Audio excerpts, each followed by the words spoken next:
చిన్న ప్రార్థన చేసుకుని ముందుకు వెళదాం.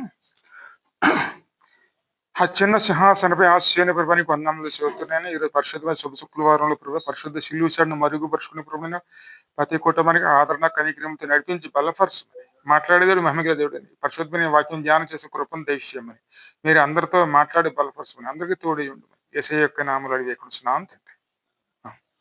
ఈరోజు వాక్యం జ్ఞాపం చేసుకున్నాను. యోహాను సువార్త 5వ అధ్యాయంలో జ్ఞాపం చేసుకుని మొదటి నుంచి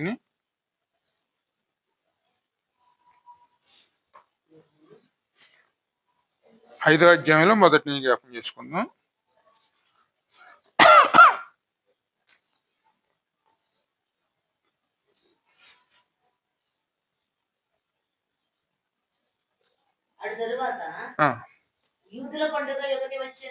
యూదుల పండుగ ఒకటి వచ్చాను గనుక యేసు యెరూషలేమునకు వెళ్ళెను. యెరూషలేములో గొర్రెల ద్వారము దగ్గర హెబ్రీ భాషలో బేతెస్దా అనబడిన ఒక కోనేరు కలదు. దానికి 5 మంటపములు కలవు. ఆయా సమయములకు దేవదూత కోనేటిలో దిగి నీళ్లు కదిలించుట కలదు.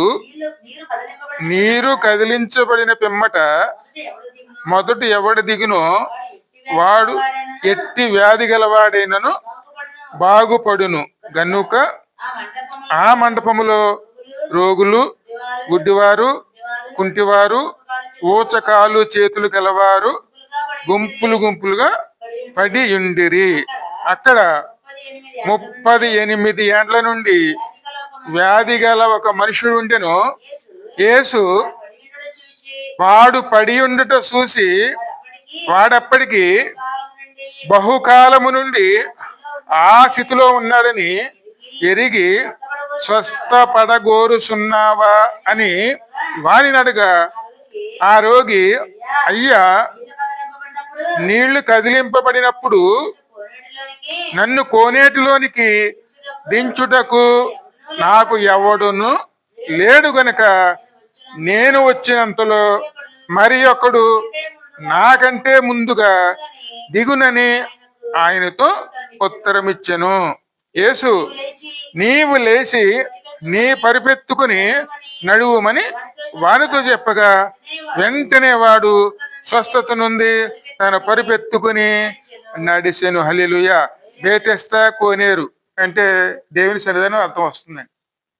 అది క్రీస్తు యొక్క ఒక శిలువ రక్తంతో కూడినటువంటి కోనేరే. ఎందుకంటే ఈ వాక్యం జకర్యాలో కూడా 13వ అధ్యాయంలో మొదటి వచనంలో కూడా ఉంటుందండి. ఎందుకంటే అక్కడ క్రీస్తు యేసు రక్తం గురించి అక్కడ వచనాలు కూడా 2 వచనాలు రాయబడి ఉంటది. ఎందుకంటే అందులో అందులో స్వస్థ పొందుకునేవారు. ఎందుకంటే అందరూ వ్యాధి గల వాళ్ళమేనండి ఈ లోకంలోను. పాపం అనే వ్యాధితో ఉన్నప్పుడు అనేక రకాలుగా దాంట్లో బాధలు పడుతున్న వాళ్ళమే. దేవుని మందిరంలోకి ఖచ్చితంగా మనం దేనికోసం వస్తామండి?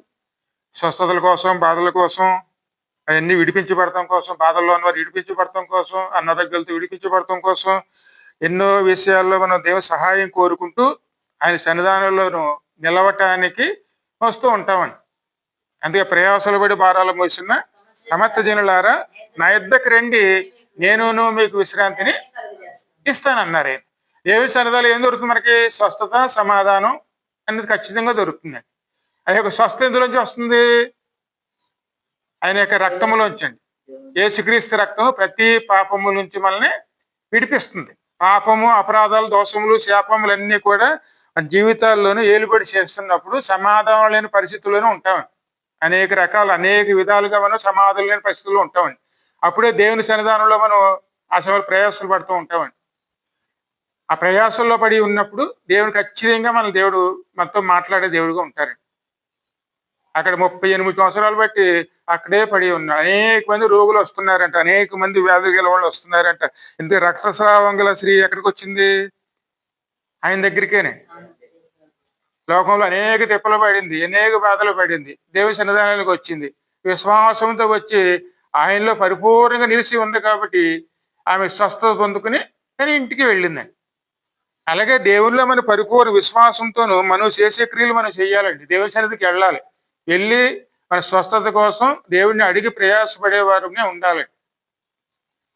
ఆయనలో నిలిచి ఉండేవారునే ఉండాలి. ఉన్నామనుకోండి దేవుడు మనకు ఖచ్చితంగా సహాయం. ఎందుకంటే బేతెస్దా అంటే కరుణా గృహం అని అర్థం అండి. ఆయన ఆశ్రయిస్తే ఆయన కరుణను చూపించేటువంటి దేవుడు. అనేక మంది ఇబ్బందులు సమస్యల్లో ఉన్నవారు దేవుడి గారిని ఆశ్రయిస్తే దేవుడు మనకు సహాయం చేస్తారండి. విడిచిపెట్టే దేవుడు మాత్రం ఏమాత్రం కాదండి. అందుకే అక్కడ బేతెస్దా అంటే కరుణా గృహం అని అర్థం అండి. ఒకసారి జకర్యా గ్రంథం చూడడం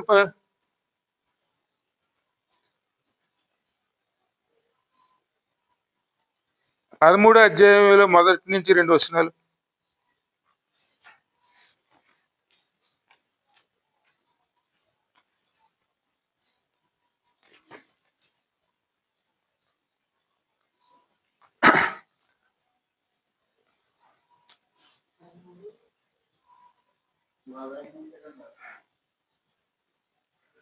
ఆ దినమున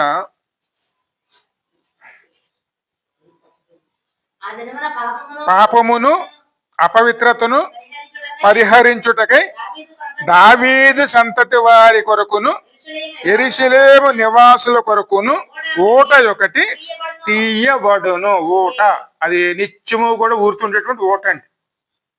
ఇస్సోపుతో నన్ను కడుగుము అని దేవుడిని ఎలాగైతే దావీదు ఆశ్రయించాడో అలాగే దేవుని సన్నిధానంలోను ఆయన రక్తపు ఊట అంటే ఎక్కడన్నా నదిలోను మునిగి అందులో స్వస్థత పొందుకున్న వారమే ఉండాలి. అది అందరికీ కూడా దేవుడు ఇచ్చినటువంటి ఆదరణ. అక్కడ ఆ విధంగా రావడానికి ఎంత రాయబడి చూడండి. అక్కడ యెరూషలేము వారి కోసమును దావీదు సంతతి వారి కొరకును ఊట ఒకటి తీయబడినండి. ఇదే సైన్యములకు అధిపతియగు యెహోవా యొక్క మాకు దావీదు సంతతి వారి కోసం యెరూషలేము వారి కోసం అందరి కోసం కూడా దేవుడు నియమించినటువంటి ఒక సన్నిధానం అండి. అందులో ఏం చేయాలి? మనం ఖచ్చితంగా ఆయనలో పరిపూర్ణంగా మనం నిలిచి ఉండాలి. నిలిచి ఉండటం మునగటం అండి.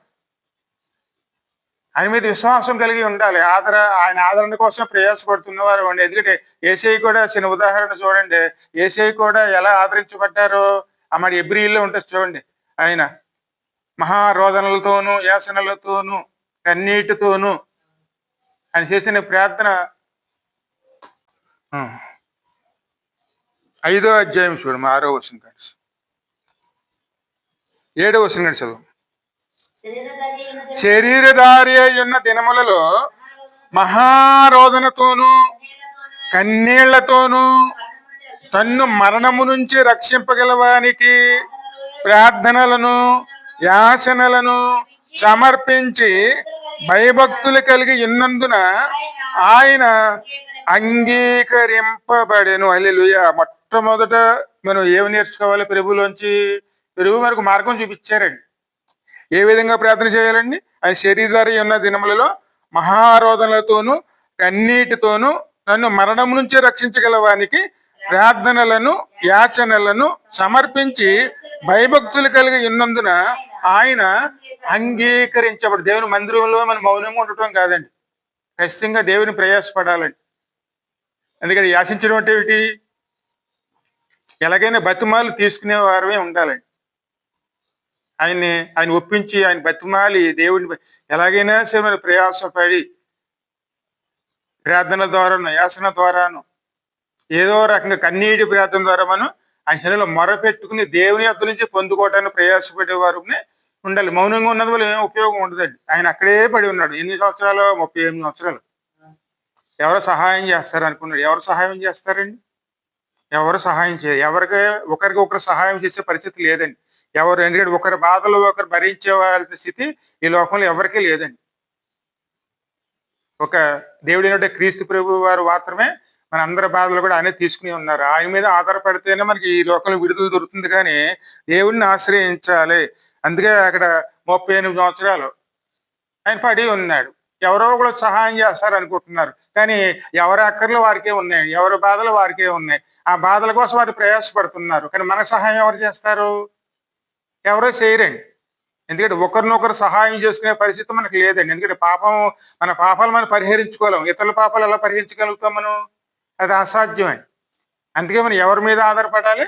దేవుని మీద ఆధారపడాలి. కన్నీటి ప్రార్థనతో మనం దేవుని ఆశ్రయించేవారునే ఉండాలి. ఆశ్రయించామనుకోండి ఖచ్చితంగా మనకు విడుదల వస్తుందండి. అందుకే ఆయన యేసయ్య ఎలాగైతే ఆయన ఆ విషయంలో మనము ఒక మార్గం చూపించారో ఆయన ద్వారా మనం నడుచుకునే వారునే ఉండాలి. నేనే మార్గము, నేనే సత్యము, నేనే జీవము. ఆయన మనకి ఇచ్చినట్టు మార్గం అండి.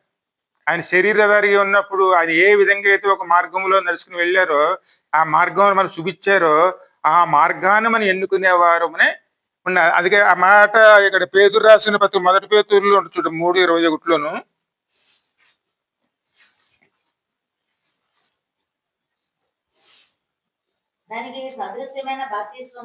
అక్కడ 2:21 క్రీస్తు కూడా మీ కొరకు బాధపడి మీరు తన అడుగు జాడలో నడుచుకున్నట్లు మీకు మాదిరిని ఉంచిపోయెను. ఎందుకంటే మాదిరి ఆయన మన కోసం ఏ విధంగా ప్రయాసపడ్డారో, ఏ విధంగా నడిపించారో, ఆయన ఏ విధంగా ఈ లోకంలో ఉన్నట్టు జీవించారో, ఏ విధంగా ఆయన ప్రార్థన చేశారో ఆయన ఒక మాదిరిగా పెట్టుకుని ఆయన ద్వారా నడుచుకున్నాం అనుకోండి ఖచ్చితంగా దేవుని యొద్ద నుంచి మనకి ఏం దొరుకుతుంది? ఆదరణ దొరుకుతుంది. అందుకే ఆయన ఈ లోకానికి వచ్చారు ఆదరణకర్తగా మనకు తోడి ఉండటానికి. ఆ పాపల పరిహారం ఎక్కడున్నది? కలవరి శిలువ మీద కాసిన రక్తం అండి. అదే ఆ రక్తం నదిలో మునిగేవారునే ఉండాలి. అక్కడ పారుతున్నటువంటి ఆ కరుణా నదిలో కనుక మునిగామనుకోండి పాప పరిహారం అనేది ఖచ్చితంగా జరుగుతుంది. ఆ పాపం పరిహరించబడినప్పుడు ఈ శ్రమల్లోంచి మనం విడుదల పొందుకునే వారు ఉంటాం. అందుకే దేవుణ్ణి ఆశ్రయించేవారు ఆశ్రయిస్తే ఖచ్చితంగా తోడే ఉంటాయి. అదేవిధంగా అపోస్తలుల గారు 3 చూడమ్మా.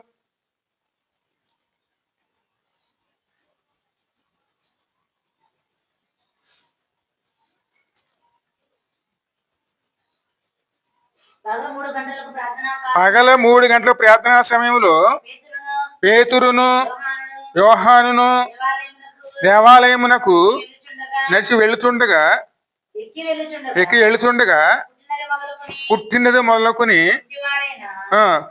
గుంటువాడైన ఒక మనుషుడు మోసుకొని పోబడు సుండెను. అతను దేవాలయములోనికి వెళ్ళువారిని భిక్షమడుటకును కొందరు ప్రతి దినమును వానిని శృంగారమును దేవాలయమును దూరమునద్ద ఉంచుచు వచ్చిరి. పేతురును యోహానును దేవాలయంలో ప్రవేశించబోతున్నప్పుడు వాడు చూసి భిక్షమడగా పేతురును యోహానును వాని తేరి చూసి మా తట్టు చూడుమనిరి. వాడు వారి యొద్ద ఏమైనాను దొరుకునని కనిపెట్టుచు వారి యందు లక్ష్యముంచెను. అంతటా పేతురు వెండి బంగారులు నా యొద్ద లేవు గాని నా కలిగి ఉన్నదే నీకు ఇచ్చుచున్నాను. నజరుడైన యేసు క్రీస్తు నామమున నడువుమని చెప్పి వాని కుడి చేయి పట్టుకుని లేవనెత్తెను. వెంటనే వాని పాదములకు శీలమండలములకు బలము పొందెను. వాడు దిగ్గున లేచి నడిచి వెళ్ళాను. హల్లెలూయా. ఎందుకంటే దేవుని సన్నిధిలో ఏం దొరుకుతుంది మనకి? స్వస్థత అండి, పాపం నుంచి విడుదల, ఈ శరీరానికి ఉన్న అనారోగ్యాల నుంచి విడుదల, కాపుదల, సమాధానం, ఇవన్నీ కూడా దేవుని సన్నిధిలో దొరుకుతాయండి. అంతేగాని మనం ఇక్కడ ఇక్కడ ధనం కోసమో దేనికోసమో పేరు ప్రచారాల కోసం వీటి కోసం దేవుని ఆశ్రయించకూడదండి. దేవుడు ఇచ్చిందాంతో తృప్తి పడుతూ మనలో ఉన్నటువంటి శాపాలు పాపాల భారాలు అన్నిటి కూడా దేవుని సన్నిధానంలో విడిపించుకునేవారునే. అందుకోసం ప్రయాసాలు పడి భారాలు మోసిన వారి కోసమే ప్రభు వచ్చారండి. అనేక మంది పడి ఉన్నారు అక్కడ, ఎవరు సహాయం చేసే పరిస్థితుల్లో లేదు. ఆ సమయంలో ఆయనే అడిగారండి, నీకు స్వస్థత కావాలనుకుంటున్నావా అని. నాకు ఎవరు సహాయం చేయట్లేదు అని. ఎవరు సహాయం చేస్తారు? ఎవరు చేయరండి. అదేవిధంగా ఎక్కడున్న ఆయన్ని ఎలా తీసుకొస్తున్నారు? దేవుని సన్నిధానంలో గుమ్మం బయట పెట్టి నించోబెట్టి మందిరాలకు వచ్చే వారిని మీద ఆధారపడి ఉన్నారండి. వాళ్ళు ఏమైనా రూపాయి ఇస్తే తీసుకుందామని. అంతేగాని మందిరములో ఉన్న ప్రభుని మీద ఆధారపడి ఉన్నారు వారు? ఏమాత్రం లేదండి. మా కోసం ప్రార్థన చేయండి అని చెప్పేవారే కానీ లోపలికి వచ్చి ప్రార్థన చేసి కన్నీటి ప్రార్థన చేసేవారు ఎంతమంది ఉన్నారండి? మా కోసం ప్రార్థన చేయండి అంటారు, లేకపోతే చిన్న కానుక తీసి లోపల వేసి మా కోసం ప్రార్థన చేయండి అంటారు. అంతే తప్ప అక్కడ మోకరించి కన్నీటి ప్రార్థన ఎవరు చేస్తారు? నిజంగా దేవుని మీద విశ్వాసం కలిగిన వాళ్ళు చేస్తారండి. అందుకే దేవుళ్ళు మునగాలండి. మునగటం అంటే విశ్వాసం కలిగి ఉండటం. పరిపూర్ణంగా విశ్వాసం కలిగి ఉన్నాం అనుకోండి, మనకి ఏలుబడి చేస్తున్నటువంటి శాప పాపముల్లోంచి ఆయన విడిపించి మనకి విడుదలను ఇస్తారండి. ఇందుకు నిజమైన ఆదరణ ఎక్కడుంది? దేవునిలోనే అండి. గుమ్మం బయట కాదండి. గుమ్మం బయట అంటే క్రీస్తు బయట అని అర్థం అండి. క్రీస్తులోనికి వచ్చి దేవుణ్ణి ఆశ్రయించేవారు. ఎందుకంటే యేసుక్రీస్తు ఉన్న వారికి ఏ శిక్షా విధిను లేదండి. ఏ శిక్షా విధి లేదండి. లోపలికి రావాలి. దేవుని లోపలికి వచ్చి దేవుని ఆశ్రయించేవారు ఉండాలి. ఆశ్రయించి నిజంగా మొరపెడితే సమీపంగా ఉండేటువంటి దేవుడే అండి. ఎందుకంటే ఆయనలో మనకి ఏం దొరుకుతుందంటే యెషయా 40:29 చూడము.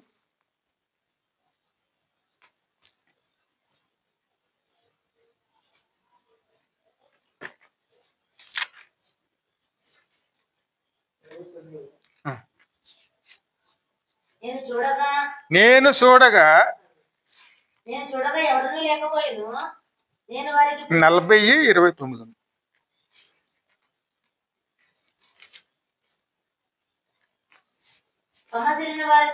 సొమ్మసిల్లిన వారికి బలమినిచ్చువాడు ఆయనే, శక్తిహీనులకు బలాభివృద్ధి కలగజేయవాడు ఆయనే.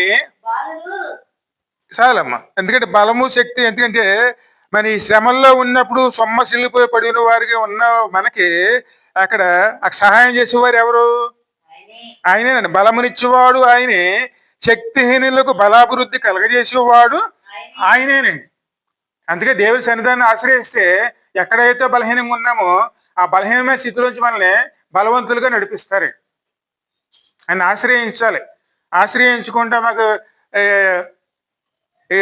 ఇరుకులు, ఇబ్బందులు, బాధల్లో, శ్రమల్లో ఉన్నామంటే అది ఎంతవరకు సబబండి? ఇది నిజంగా మొరపెడితే ఆయన సమీపంగా ఉంటారు. ఆయన ఆశ్రయించాలి. నిజంగా ఆశ్రయించామనుకోండి ఆయన చేయి పెట్టుకుని నడిపిస్తారు.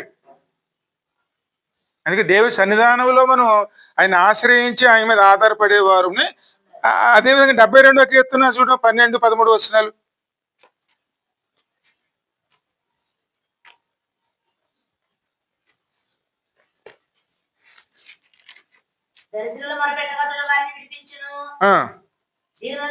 దీనులు నిరాధారులను అతడు విడిపించును, నిరుపేదల యందును పేదల యందును అతడు కనికరించును, పేదల ప్రాణములను అతడు రక్షించును, కపట బలత్కారముల నుండి అతడు వారి ప్రాణములను విమోచించును, వారి ప్రాణము అతని దృష్టికి ప్రియముగా ఉండును. హల్లెలూయా.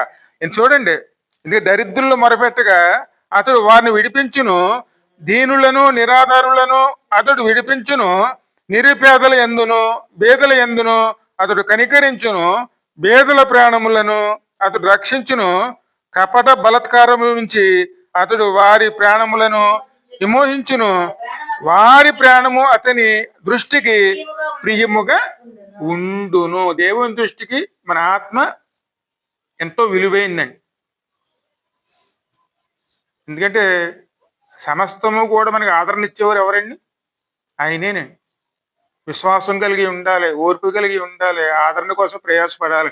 దేవుని మందిరంలో ప్రయాసపడాలి, లోకంలో కాదండి. దేవుని మందిరంలో ప్రయాసపడ్డాం అనుకోండి, ఇవాళ కాకపోయినా రేపైనా ఖచ్చితంగా మన విడుదల వస్తుందండి. ఎందుకంటే బండ మీద కట్టబడే ఇల్లు ఎన్ని తుఫాన్లు వచ్చినా తట్టుకుంటుందండి. ఎందుకంటే శ్రమలు రాకుండా ఉండవండి.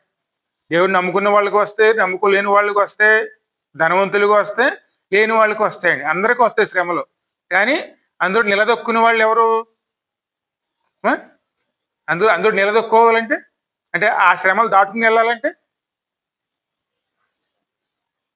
ఇల్లు అంటే జీవిత విధానం అండి. బండి అంటే క్రీస్తు. క్రీస్తులో మనకు మన జీవిత విధానాన్ని కట్టుకుంటే ఎన్ని శ్రమలు వచ్చినా సరే తేలిగ్గా ఆయన సహాయం చేసుకుని దాటుకుని వెళ్ళేవారు ఉంటామండి. క్రీస్తు సంబంధం లేకుండా కట్టుకున్నాం అనుకోండి, ఆ శ్రమలు వచ్చినప్పుడు ఆ శ్రమలతో పాటు మనం కూడా కొట్టుకుపోతామండి. అంతే ఈ నా మాటలను బట్టి అన్నారే, అంటే దేవుని మాటలను బట్టి మన జీవిత విధానాన్ని కట్టుకునేవారునే ఉండాలి. కట్టుకున్నాం అనుకోండి, ఇటువంటి పరిస్థితుల్లోనూ ఆయన మనం ఆదరిస్తారు. ఎందుకంటే మన ప్రాణం ఆయన దృష్టికి ఎలా ఉంటుంది? బహు ప్రియమైనది. ఎందుకంటే మన ప్రాణం ఆయన బహు ప్రియమైనది కాబట్టి శిలువు మీద వేలాడి మనం మరణించవలసింది. కానీ మన స్థానంలోకి ఎవరు వచ్చారు? ఆయన తన ప్రాణానికి ఇవ్వటానికి సిద్ధపడ్డారు. కానీ మన ప్రాణం విషయంలో ఆయన ఏం చేశారండి? మనం రక్షించి ఆ విషయం తాను ఆ యొక్క శిలువుకు బలి అయ్యారు. అంటే తన ప్రాణాన్ని పెట్టారు కదా, మన ప్రాణం విషయంలో సహాయం చేస్తారు కదండి. ఎందుకంటే ఆయన కనుక ఆ సహాయం చేయకపోతే మనం అందరూ ఎక్కడికి వెళ్ళాలి? అందరూ నరకానికేనే. అందుకే మన ప్రాణం దేవుని దృష్టికి ఎటువంటిది? విలువైందండి, ప్రియమైంది. దేవుడు అంత విలువైన దానికి ఎంచారు, ప్రియమైనదిగా ఎంచారండి. మరి ఆయన మీద ఆధారపడితే ఖచ్చితంగా మనకు విడుదల వస్తుందండి. అదే కీర్తన 113వ కీర్తన చూడం 5-7 వచనాలు.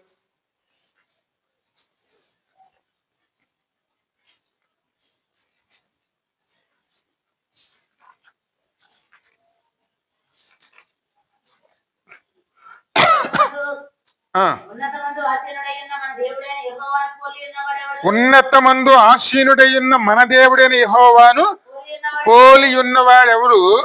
ఆయన భూమి ఆకాశములను వంగి చూడను అనుగ్రహించుచున్నాడు. ప్రధానులతో తన ప్రజల ప్రధానులతో వారిని కూర్చుండబెట్టుటకై ఆయన నేల నుండి దరిద్రులను లేవనెత్తువాడు. పెంట కుప్పల నుండి మీద నుండి బీదలను పైకెత్తువాడు ఆయనేనండి. ఎందుకంటే ఇక్కడ ఈ 2 వాక్యాలు చూడండి. మరి రక్షించగలిగే సామర్థ్యుడు ఎవరు? ఇందాక ఆయన అన్నారు చూడండి, నాకు ఎవరు సహాయం చేయలేదని. అందరూ కూడా అదే స్థితిలో ఉన్నప్పుడు ఒకరు ఎలా సహాయం చేయగలుగుతారండి? ఎవరు సహాయం చేసే పరిస్థితి? ఎందుకంటే పాపముల జీతము మరణం. అందరూ మరణానికి వెళుతున్నారు. అప్పుడు మనం ఒకరి మరణం నుంచి ఎలా తప్పించగలం? అది కేవలం అసాధ్యం అవుతుంది. కాబట్టి అందరూ ఎవరు ఆశ్రయించాలి? యేసుని ఆశ్రయం. ఎందుకంటే ఈ లోకంలో ఉన్న మన కోసం ఆయన, ఎందుకంటే దేవుడు లోకాన్ని ఎంతగానో ప్రేమించి ఆయన అద్వితీయ కుమారుడిని మనకు అనుగ్రహించారు. లోకానికి అంతటికేనండి, అందరికీనండి. అందరూ ఆయన మీద అంగీకరించి ఆయన ఆశ్రయిస్తే వారు అందరిని రక్షించుకోవడానికి వచ్చారు, కానీ శిక్షించుకోవడానికి ఆయన రాలేదే. శిక్షించే దేవుడు మాత్రం కాదండి, రక్షించే దేవుడు. మన శ్రమలోంచి, ఇరుకుల్లోంచి, ఇబ్బందుల్లోంచి, అన్నిటిలోంచి రక్షించి మనలో స్థానంలో నిలబెట్టి, ఏ స్థానం అన్నారైనా అది ప్రధానులతో మనల్ని వారి పక్కన కూర్చుండి పెట్టుటకై ఆ స్థాయిలో మనం చూడాలని ఆయన ఎప్పుడు ముందుంటారు. ఆ స్థాయిలో మనం నిలబెట్టాలి. అందుకోసం ఏం చేశారండి? ఆయన నేల నుంచి దరిద్రులను లేవనెత్తి పెంట కుప్ప నుంచి బీదలను పైకెత్తువాడు ఆయనేనండి. సంతులేని దాన్ని ఇల్లాలుగా కుమారులుగా సంతోష తల్లిగాను చెయ్యును. ఏమీ లేని చోట కూడా ఆయన పునర్నిర్మించేటువంటి దేవుడు అండి. అందుకే ఆయన మీద ఆనుకునే మనసు. మరి వీటన్నిటిలో మనం ఉండవలసింది ఓర్పు అండి. ఓర్పు, వాక్యం. ఈ 2 లేకుండా దేవుల్లో పొందుకోవాలంటే ఏమాత్రం కడతాను.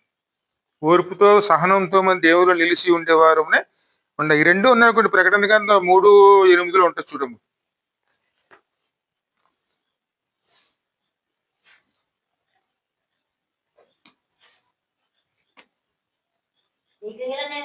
నీ క్రియలు నేను ఎరుగుదును, నీకున్న శక్తి కొంచెమై ఉండినను నీవు నా వాక్యమును గైకొని నా నామమును ఎరగనలేదు.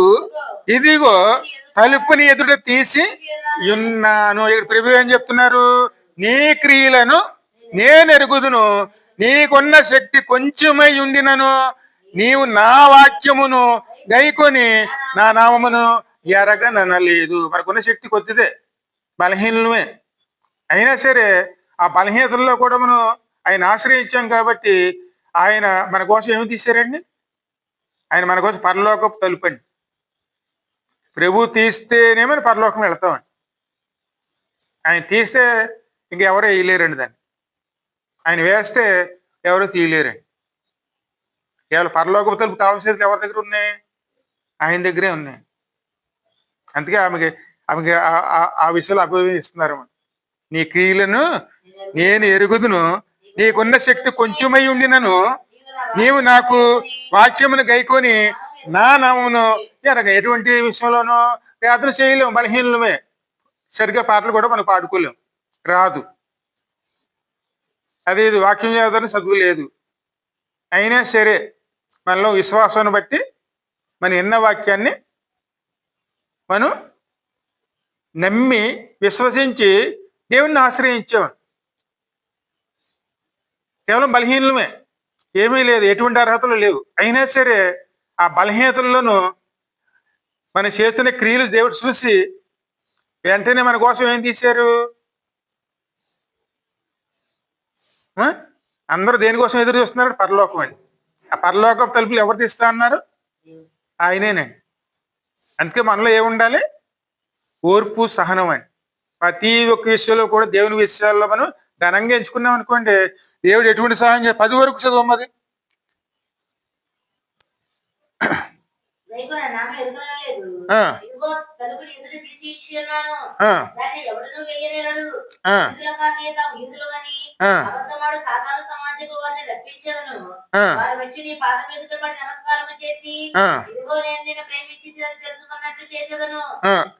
నీవు నా ఓర్పు విషయమే వాక్యము గైకొంటివి గనుక భూనివాసులను శోధించుటకు లోకమంతటి మీదకి రాబోవు శోధన కాలములో నేనును నిన్ను కాపాడేదును. ఎప్పుడు?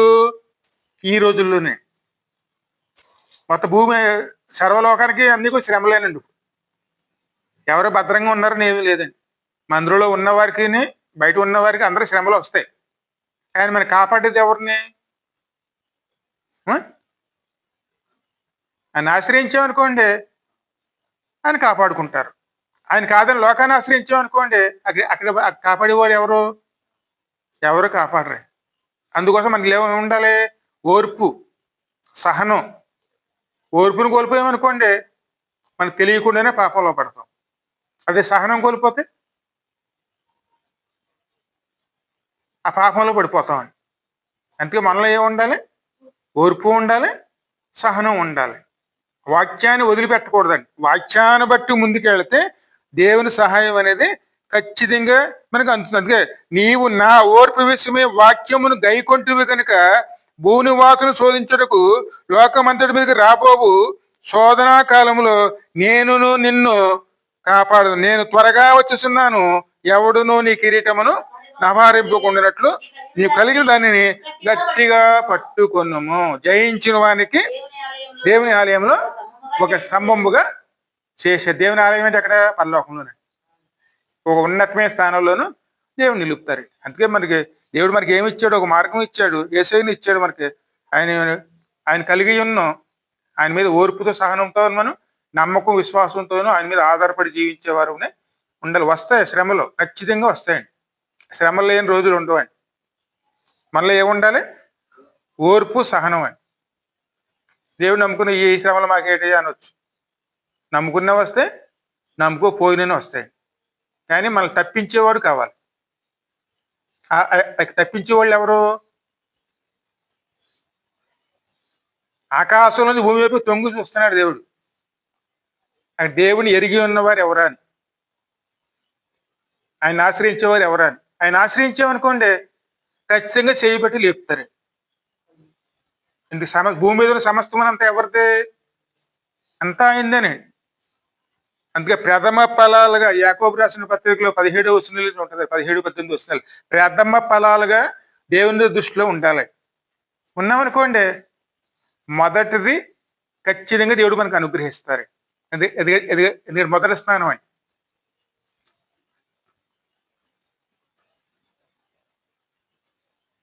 మొదట 17-18 వచనాలు చదివి ముగించేద్దాం.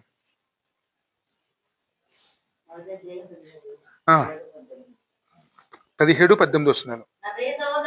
నా ప్రియ సహోదరులారా, మోసపోకుడి.